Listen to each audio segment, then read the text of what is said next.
Olá, turma boa! Semana de 6 a 13 de março de 2024, com temas nacionais e internacionais, assistindo sempre até o fim. Lembrando que a ideia não é ler a notícia com você.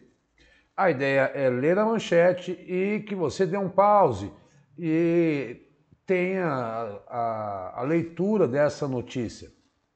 Dá um like, dá uma curtida, divulga esse trabalho. Assistam vídeos anteriores, cliquem em vídeos no canal do Vencendo Concursos e vá descendo. Eu chamo a atenção que muitos editais vão explodir até o meio do ano, sobretudo de prefeituras, porque é o prazo que eles têm, mas não vem com aquela história de que esse ano não tem concurso o ano todo. Não pode contratar no período eleitoral, apenas isso. O cara pode até lançar um edital, todavia não pode contratar naquele período, tá? Preocupado com o tempo, porque eu tenho muito assunto para abordar nessa aula. Vamos lá. Fique até o final.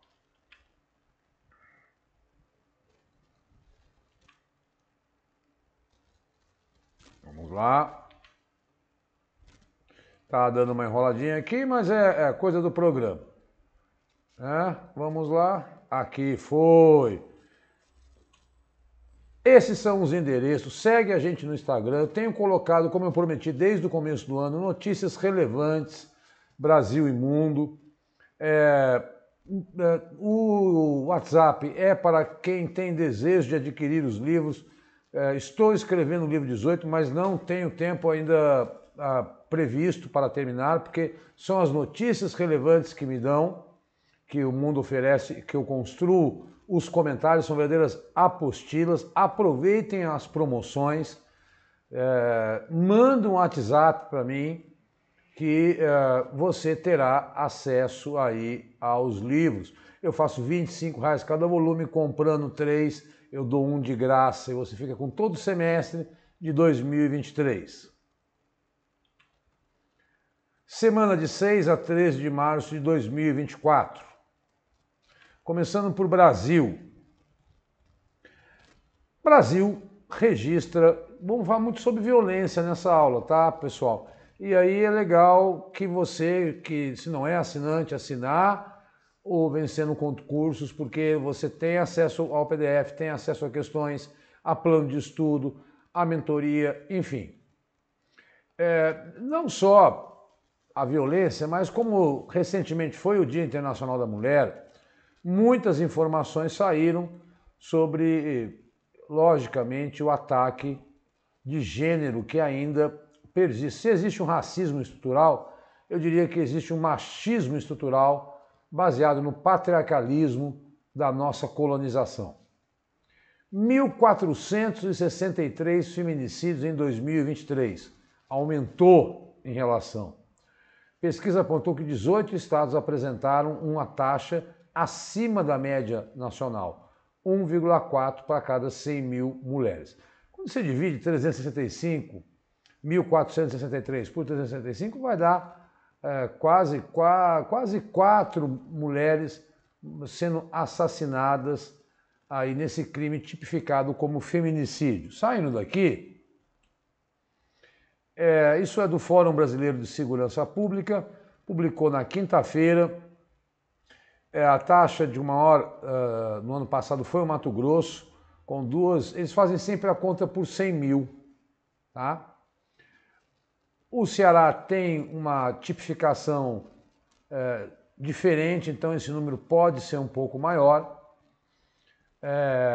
Então, ter essa ideia de que esse tipo de crime que foi criado em 2015, ou cerca um caso a cada 6 horas.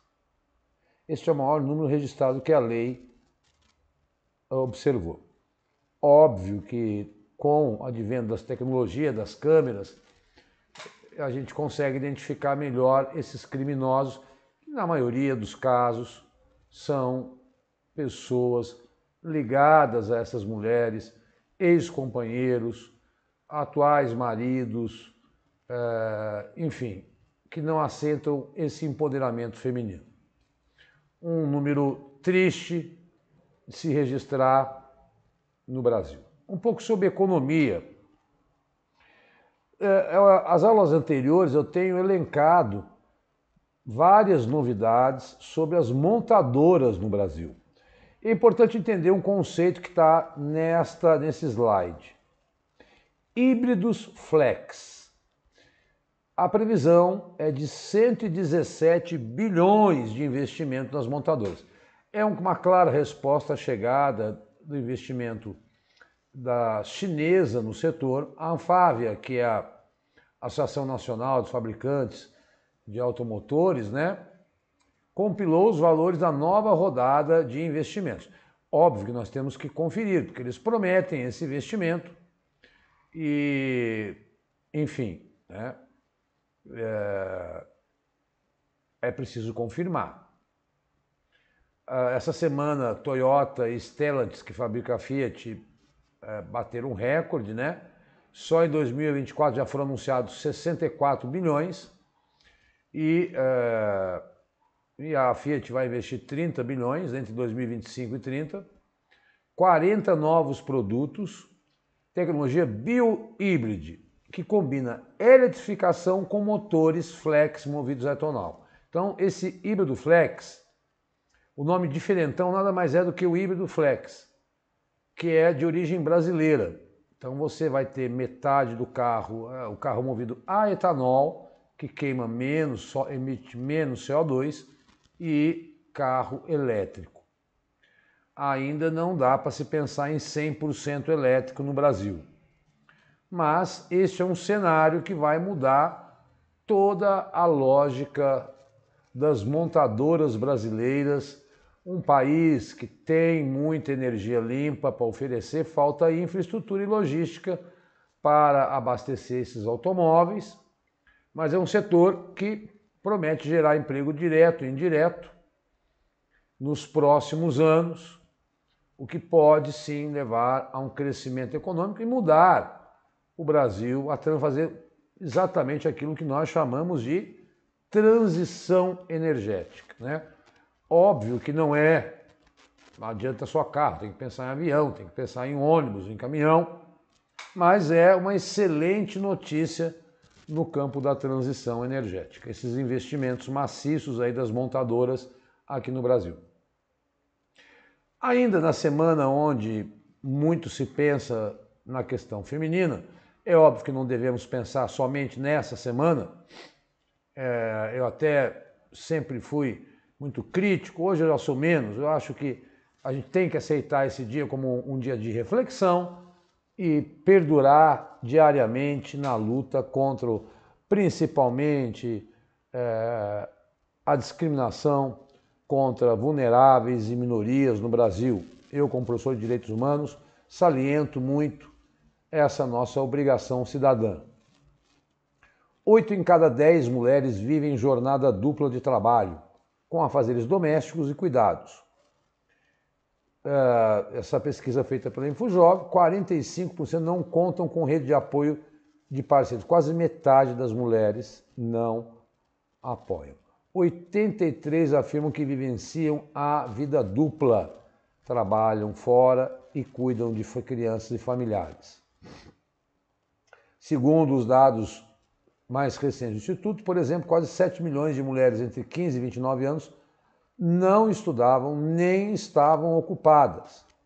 36% afirmaram que não buscaram emprego porque precisam cuidar dos afazeres domésticos ou tomar conta de parentes. Meu Deus do céu! O Estado tem que ter uma rede de proteção a idosos e crianças, tem que garantir a igualdade de direitos às mulheres e punir empresas e homens, pelo amor de Deus. Aí quando elas vão, aí os meninos ficam com raiva de mim quando eu falo, quando chega no concurso público, elas conseguem ter um desempenho melhor que os meninos, porque são mais dedicadas, mais estudiosas, mais concentradas, talvez exatamente para sair dessa condição desumana, né? Ter um bom salário no mundo público que possa permitir a ela buscar ajuda em outras situações e não tendo que abandonar tudo para cuidar de parentes. Então, não só o feminicídio, mas esse tipo de violência retira a mulher do mundo cidadão. Monitor da violência. Assassinatos caem 4% no Brasil. Levantamento final, periódico, foram 39 mil mortes violentas em 2023, contra 40. Para mim, é cenário de guerra civil. Se você pensar no caso de morte violenta, já vamos conceituar isso, em 10 anos nós temos 400 mil mortes. Pega uma guerra aí, você vai ver que elas chegam próximo desse número. O levantamento está no segundo parágrafo. Contabiliza a vítima de homicídio doloso, incluindo feminicídio, latrocínio, roubo seguido de morte e lesões corporais seguidas de morte. Mortes decorrentes de violência policial não entram na conta. E não são poucas.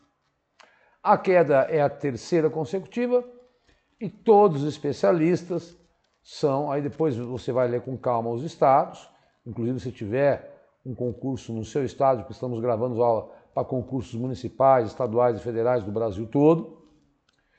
Por isso, os livros também abarcam questões como essas. Eu diria que são políticas públicas lentas que podem minimizar este absurdo numeroso. O Brasil é um dos maiores matadores por morte violenta do mundo. Isso cresceu, disseminou, independente se sou a favor ou contra, com o comércio de armas nos últimos anos. E aqui eu não estou me referindo a feminicídios. Aqui eu estou me referindo, pessoal, à morte em geral. E quando você lembra de aulas anteriores, eu falei, olha, nascem mais homens que mulheres. Mas quando chega naquela faixa entre 25 e 29 anos, jovens e negros, meninos morrem mais e passamos a ter um número maior de mulheres do que homens, porque homens são mais vítimas, são mais vitimados por essa morte violenta. Saiu hoje o IDH e o Brasil caiu 2 posições. Suíça e Noruega têm os melhores índices, Somália e Sudão do Sul os piores. O Brasil caiu 2 posições, ocupa 89º lugar, em 193. Ou seja, o nosso índice é alto. Tá? Então, a ONU divulgou hoje o ranking do IDH. Na notícia tem uma lista. O Brasil obteve um IDH de 0,760 e caiu 2 posições no ranking. O IDH, isso é importante. Você definir, mede dados como a expectativa de vida, renda e escolaridade da população. Quanto mais perto de 1, melhor. Então, o Brasil está... mas 0,760 é perto de 1. Você não sabe como estão os outros e o critério aí do Programa das Nações Unidas. Então, o Brasil caiu, apesar de eles ter melhorado, esse número era 0,754, mas ainda perdemos 2 posições. Só chama atenção para que você não confunda com o índice Gini, porque o índice Gini mede a desigualdade social. São 2 índices que o mundo usa muito para entender a radiografia dos países ano a ano. Mas aí você vai olhar para o índice Gini pensando na concentração de renda. É um belo tema para pensar, por exemplo, na grande oposição entre um país exportador de comida, entre um país que tem a 9ª economia do mundo. Todavia, quando se olha para o desenvolvimento humano, perdemos até para a Argentina, tá? E algumas ilhas do Caribe. Por que até com a Argentina é um preconceito? Não, porque a Argentina, nos últimos anos, vem passando por uma crise econômica. Todavia, o grau de escolaridade lá é muito melhor do que o nosso. Manchetes nacionais e internacionais. O governo lançou, e aí benza a Deus, eu fui ver a lista, ele ampliou muito os alimentos que compõem a nova cesta básica. Ele retirou os ultraprocessados, aqueles alimentos que recebem muito procedimento químico, que tem muito corante e que faz muito mal à saúde, e aumentou regionalmente, digamos assim, uma alimentação mais natural. Para você ter uma ideia, são 10 grupos. E dentre os grupos, você vai dividir leguminosas, derivados de leite, óleo, vários tipos de arroz. Então, seria inviável analisar essa nova cesta básica apenas dizendo que ela é mais robusta. A bola da vez agora na Rússia é o Kasparov, talvez você não conheça, mas ele foi o mais jovem, número 1 do mundo, ele disputava com Karpov, eu me lembro dos anos 80, ele bateu o recorde em campeonatos mundiais, ele é um homem de 60 anos, é um crítico do governo da Rússia, que tem eleições semana que vem, e ele já fugiu do país e ele faz críticas, e aí todo mundo que faz crítica é visto como terrorista e extremista para a Rússia. A minha amiga e antropóloga Lilia Katri Schwartz, tem mais de 30 obras, foi eleita para a 9ª cadeira da Academia Brasileira de Letras. Ela tem muitos livros sobre o Brasil Império e sobre a questão racial e a escravidão no Brasil. As provas gostam de perguntar, tanto que já coloquei no livro 18 uma questão contando mais sobre a obra da Lilia Schwartz. Ela foi casada, ou não sei se ainda está, com o dono da editora Companhia das Letras. Gente, inusitado isso, hein? Não é só na França. Agricultores tchecos cobrem ruas de praga de estrume em protestos. Fazendeiros pedem remoção das restrições impostas para combater as alterações climáticas e a reimposição dos direitos aduaneiros sobre os produtos vindos da Ucrânia. Na verdade, então, há uma série de leis da União Europeia seguidas pela República Tcheca para punir aqueles que não estão produzindo de acordo com as normas climáticas, por exemplo, não trocando energia que solta CO2 por energia solar e eólica, e também eles reclamam que tirar os impostos da Ucrânia acaba colocando a concorrência dos tchecos em pé de desigualdade. Acaba chegando um produto mais barato da Ucrânia e os produtores tchecos perdem. Agora, eu nunca tinha visto jogar estrume na frente do palácio do governo. Netanyahu, primeiro-ministro de Israel, diz que seguirá a ofensiva contra o Hamas, incluindo em Rafah, que é onde todo mundo está preocupado e olhando para lá, porque tem 1 milhão de pessoas e civis estão lá encurralados. Se ele atacar Rafah, será um genocídio.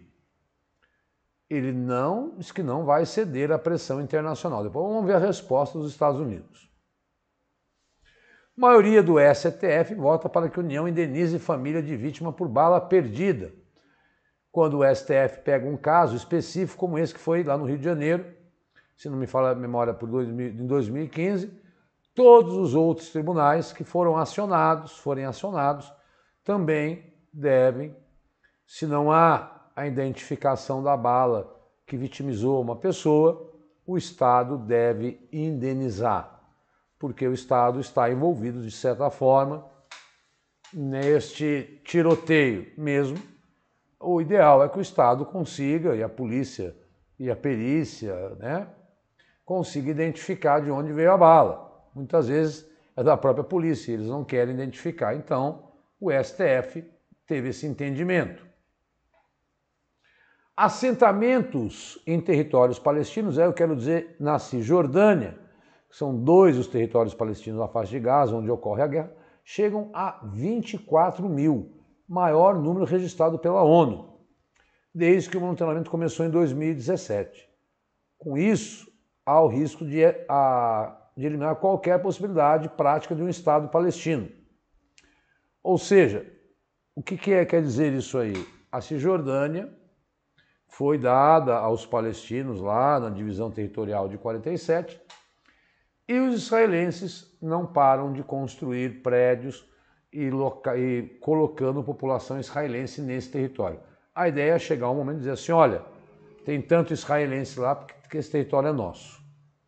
A ONU condena e Israel não respeita essa condenação. Nessa semana, há quase 3 anos de espera, a jornalista Cel Ramos conseguiu alterar seu registro civil para o termo intersexo. Ela é a primeira pessoa no Brasil a conseguir essa aprovação. Intersexo, pelo que eu entendi biologicamente, são pessoas que têm, digamos, a genitália masculina, mas todo o hormônio feminino, ou vice-versa, a genitália feminina e todo o hormônio masculino. Não são hermafroditas. São alterações genéticas que colocam o externo do corpo de um jeito e o interno de outro. Isto é o intersexo. E ela conseguiu, pela primeira vez, dado que não é uma escolha nem nada, é uma questão de nascimento genético, classificá-la dessa forma no seu RG. Gente, o canal do Panamá está secando, porque ele é alimentado por água doce. E sendo alimentado por água doce, ele está caindo. E isso tem diminuído o transporte ali de 45 navios por dia para 30, um pouco menos. Mais uma vez, temos lá o problema do canal de Suez com os Houthis atacando navios comerciais. Agora o canal do Panamá, fruto do El Niño, que não chove, não tem água. Não tem água, você não consegue alimentar as eclusas para que os navios possam atravessar o canal. Isso tende a aumentar o preço das mercadorias, porque terão que percorrer um caminho maior entre o Oceano Atlântico e o Oceano Pacífico, dado que o canal do Panamá faz exatamente essa ligação, encurtando as viagens entre o Ocidente e o Oriente. É mais um efeito econômico das mudanças climáticas. Deu a lógica. O Oppenheimer ganhou 7 estatuetas, as provas adoram perguntar, e então não teve muita surpresa. Melhor filme, melhor direção, melhor ator coadjuvante. Tá? Então, é a história que já está nos streaming aí do pai da bomba atômica, que depois entrou em grande contradição, mas não vamos contar a história porque o filme deve ser visto. Hoje, o STF votou a favor de licença maternidade para mulher não gestante em união estável homoafetiva. A situação analisada envolve casal de mulheres que fez inseminação artificial. Decisão da Corte será aplicada em processo semelhante em instâncias inferiores. O que é simples, é um casal de mulheres onde, evidentemente, pegaram um espermatozoide e fizeram uma inseminação artificial em uma delas. Essa conseguiu a licença maternidade, só que a outra, aliás, as duas não conseguiram, por ser inseminação artificial, e a outra não conseguiu a licença paternidade. Agora, o STF falou, não, é um caso de relação homoafetiva, não importa se são duas mulheres, então devem ter a licença maternidade dada aí de 120 dias, conforme prevista em lei. Então, mais uma decisão do STF para a população vulnerável. Acredito eu também que é obra do legislativo fazer isso. Temas de mundo. E aí, o Diogo até parece chato, mas acho que todo mundo viu na última semana e nós estamos sofrendo. Estou aqui com o ventilador a todo vapor, gravando um pouco mais tarde para poder a luz não afetar tanto, mas o mundo tem um 9º mês consecutivo de recorde de calor e temperatura dos oceanos é a mais alta já registrada. Esse observatório Copérnico, fevereiro foi o fevereiro mais quente já registrado. Temperatura média, mas média de 13 graus? Óbvio, você tem que pensar que nos polos a temperatura é gelada e próximo aos trópicos, a linha do Equador, a temperatura é mais quente. E o mar, chegou a 21 graus. Vivemos a era da fervura global. É o 9º mês consecutivo. Então, tudo que o homem, ainda que esteja se movimentando no sentido de combater esse aquecimento global, os recordes chegam a todo momento. Ora, a governadora de Nova York decidiu usar a Guarda Nacional para combater os crimes no metrô.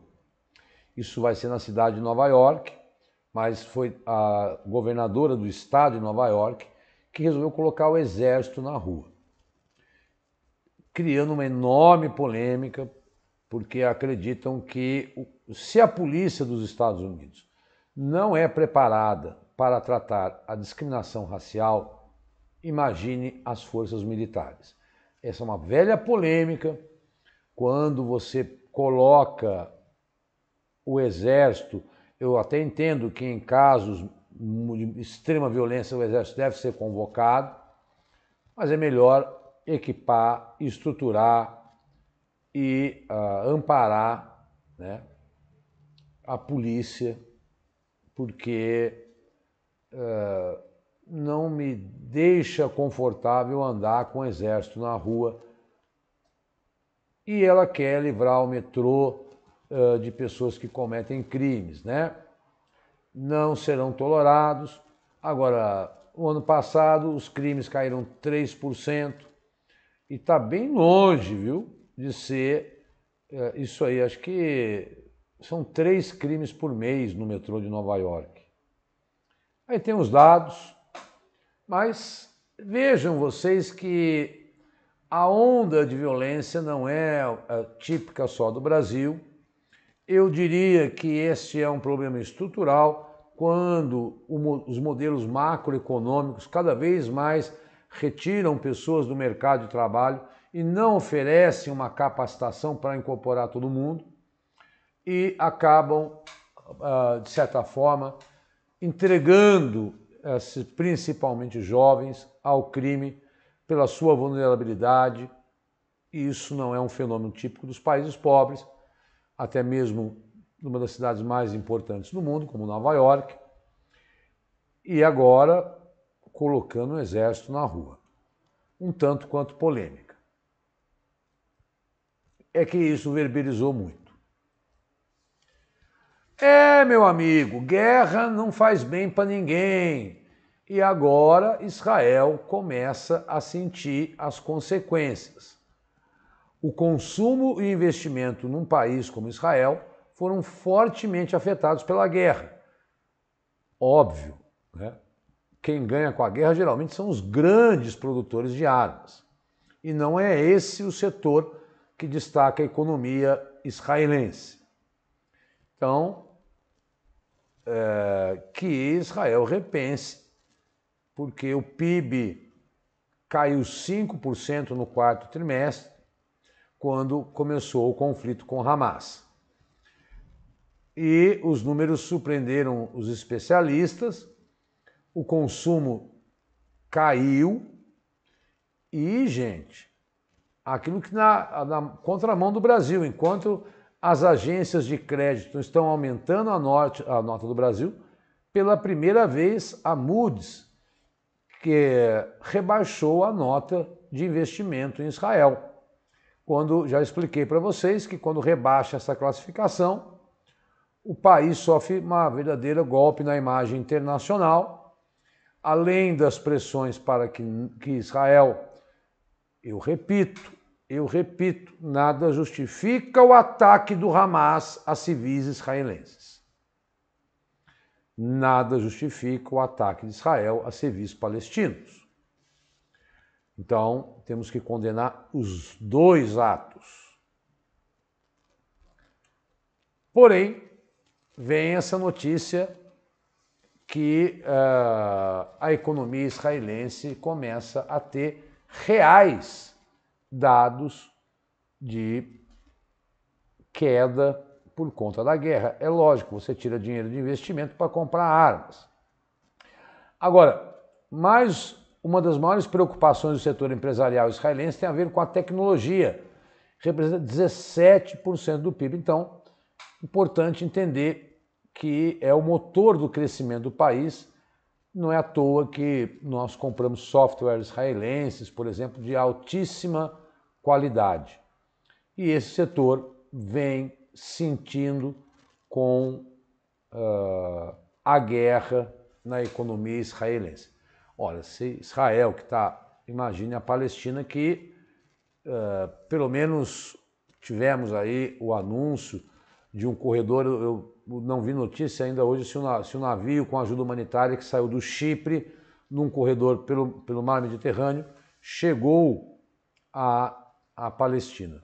O fato é, toda a pressão mundial para que a ajuda humanitária chegou no limite do limite. O que está acontecendo esses dias, eu vi uma foto de um menino esquálido e 3 dias depois ele morreu de subnutrição, de sede, de doença. Então, ora, se o exército de Israel está matando membros do Hamas, isso é uma guerra que eu não gosto. Agora, a população civil, não. E essa é uma daquelas notícias que a gente tem que olhar com muito cuidado. Que é assim, né? Eu não acredito que uma prova queira usar essa notícia com você. Mas eu estou querendo te ensinar a como observar uma notícia ou um discurso de um líder e como ele pode ser mal interpretado. Quer ver? Biden diz que Netanyahu está prejudicando mais do que ajudando Israel. Em tom de crítica, o presidente dos Estados Unidos afirmou que o primeiro-ministro tem o direito de perseguir o Hamas, mas deve prestar atenção às vidas inocentes. Ora, todos nós sabemos que Benjamin Netanyahu é um aliado de Trump. Todos nós sabemos que o Biden está dando ajuda militar a Israel e que o Biden está em campanha. Pois bem, como o mundo inteiro que acompanha as eleições nos Estados Unidos de perto, e ele fez um discurso do Estado à Nação, que é uma tradição dentro dos Estados Unidos, foi um discurso muito forte. Aquilo que criticavam Biden pela idade, ele demonstrou muita força, mas me parece assim, tomem cuidado com falas de Biden e Trump ao longo de 2024. Soa como tom de campanha eleitoral, porque me parece uma enorme contradição, dado que ele não deixa de ajudar Israel e vota. Os Estados Unidos têm votado, como nós temos contado, no Conselho de Segurança da ONU, contra as sanções frente a Israel, contra um cessar-fogo. E aí ele vem com essa fala. Eita! Então, esse é o tipo da notícia que o aluno fala, nossa, o Biden está contra o Netanyahu. Cuidado. Essa não é uma notícia muito mais para ensiná-los a perceber como a geopolítica mundial e a particularidade de cada país pode mudar o discurso de um chefe de Estado. Vamos adiante. Gente, é muito preocupante porque o Ramadã começou e o Ramadã é um mês sagrado. Para trocar em miúdos, é quase a nossa quaresma. Porque o calendário dele não bate com a gente, porque eles usam um calendário lunar, nós usamos o calendário gregoriano, que é baseado no calendário praticamente solar, né? é o mês sagrado para todos os muçulmanos do mundo. Eles têm que fazer jejum entre o nascer e o pôr do sol. Após o pôr do sol, uma refeição festiva, e o Ramadã está acontecendo no meio de uma guerra. E aí, quando que acontece? O Ramadã é marcado pela lua crescente, né? Então, e eles têm que... e aí tem dias diferentes, de acordo com cada país, né? Nem todo mundo segue exatamente uma única linha no islamismo, assim como em todas as religiões do mundo. Deve acabar em 10 de abril. Qual é a preocupação? Qual é a preocupação? A preocupação é que, em determinado momento, haja um ataque em qualquer país islâmico no momento de oração. Todos os islâmicos acabam se manifestando, vão às ruas, rezam, oram no mês do Ramadã, fazem uma peregrinação a Meca, de modo que a qualquer ataque nesse momento mobiliza toda a comunidade islâmica mundial. Porque se eles têm que jejuar, quanto mais fazer guerra. E aí, muitas vezes, o inimigo faz isso, ataca no momento onde eles estão orando. E aí vai variar de inimigo para cada... No caso aí, nós estamos tratando de Israel versus a Palestina, mas não é... Existem conflitos no mundo islâmico em vários países. Então, é um momento muito delicado. Atacá-los agora pode mobilizar todo o mundo islâmico, que reúne mais de 1,5 bilhão de pessoas. Então, atenção para que até abril, vamos passar março até abril, tendo essa questão religiosa aguçada para os islâmicos. Há muita diversidade, então alguns muçulmanos decoram a casa. No Egito é um período especialmente festivo, a decoração é colorida, músicas. Antes da aurora há grupos que tocam tambores. Em alguns países há estreias de programas de TV, campanhas de publicidade. Na Indonésia, que é o país que tem mais população mais muçulmana do mundo, rituais que se inspiram no hinduísmo e no budismo, tá? Então não é igual a todo mundo. A preocupação é essa, que o Ramadã, nessa época, seja respeitada a vida religiosa dos islâmicos. Pois bem, a extrema-direita venceu as eleições em Portugal, derrotou aí a Aliança Democrática, derrotou o mundo socialista, né?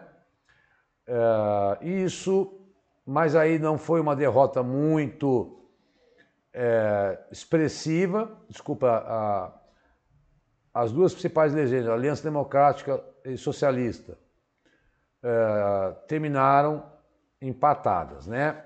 Os radicais da extrema-direita quadriplicaram aí de 12 para 48, e a AD, que é a Aliança Democrática, a Aliança Democrática é de direita e o mundo socialista quase que empataram.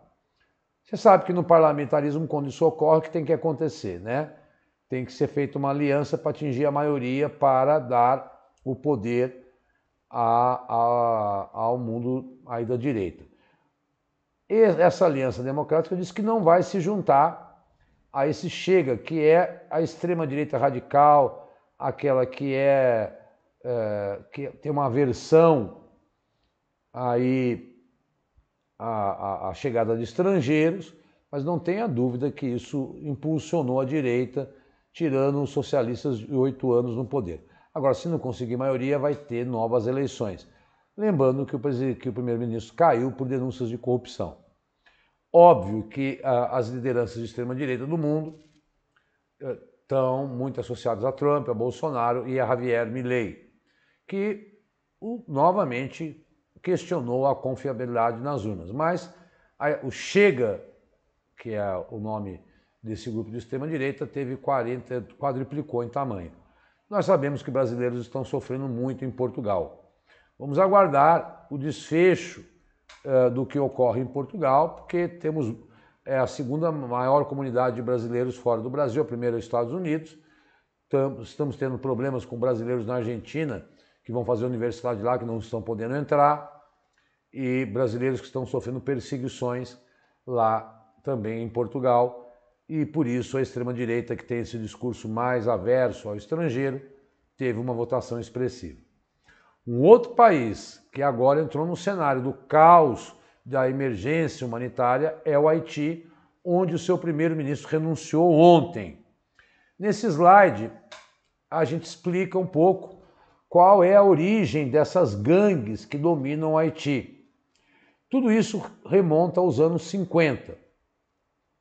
Então, os Totomacuts do Papadoc, que foi presidente entre 57 e 86, um ditador que governou o Haiti, e seu filho, Jean-Claude Duvalier, criaram uma milícia pessoal, que vai dar origem às gangues, né? Depois, Jean-Bertrand Aristide também. Então, eram presidentes que não usavam quase que a mesma coisa que Hitler, né, pessoal? Hitler fez isso com a SS e com a SA. Ele tinha o seu exército e tinha a sua guarda pessoal, assim como Mussolini tinha os camisas negras.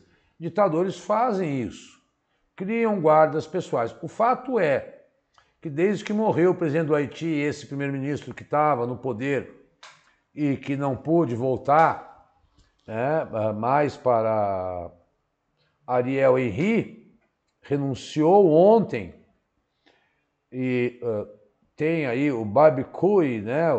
O G9 é o principal, quer dizer, churrasco, o apelido dele, é o principal chefe de gangue. São 23 gangues que atuam na capital, 80% do território. O Quênia diz que vai ajudar, mas o Haiti está vivendo aí um momento muito delicado na sua história, porque é o caos estabelecido. Não sei o que vai acontecer, quais são as eleições, quem vai assumir. O fato é que as pessoas estão fugindo para o interior, estão fugindo do Haiti, extrema pobreza, extrema miséria, e agora mais de 80 gangues sequestrando pessoas por R$1.000. Pois bem, como eu falei, eram muitos temas. Deixo aqui para você a lista dos livros e o período que abrange. Livro 14, começa no livro 14 e vem até o 17, e aí você começa a trabalhar com o segundo semestre. Cada um deles tem 100 questões. O 16 eu fiz com 120, tive bastante temas. De 15 de outubro eu pego períodos para que você possa exatamente ir comprando aos poucos. São verdadeiros livros de atualidades, cada um desses temas, como podem aparecer nas provas. Eu procuro copiar exatamente o modelo de questão, mas são questões que eu bolo. Hoje eu consegui fazer 3 questões, que temas me foram oferecidos, né? Este é o último, é o 17. Eu acho importante as aulas assistidas, acho importante os slides, a assinatura, mas ninguém vai passar em nenhum concurso se não resolver questão. E não tratem atualidades, porque eu chamo a atenção. Não, eu assisto notícia, eu vou lá e resolvo. Não vai resolver. Atualidade não é essa vida que sai ali na TV. Eles têm uma característica e constroem pegadinhas para vocês. É preciso treinar como outra e qualquer disciplina. São pontos preciosos e aquilo que dá repertório para a redação. Cada exemplar desse eu faço a R$25. Mas como eu falei, se você comprar 3, você ganha desconto. Ganha 1 de graça. Como eu faço? Manda um WhatsApp para mim, que a gente conversa, você mostra o edital e a gente põe a chave Pix, manda a chave Pix e manda em PDF, que é a forma mais barata, tá? Esses são os meus endereços aí. Esses são os endereços para quem está assistindo o vídeo do Vencendo Concursos, o canal que mais cresce no Brasil com mais aulas gratuitas. E eu concluo a aula de 6 a 13 de março me despedindo e te esperando no dia 20 para muitos temas relevantes que vocês perceberam por essa aula. Muito obrigado, até dia 20.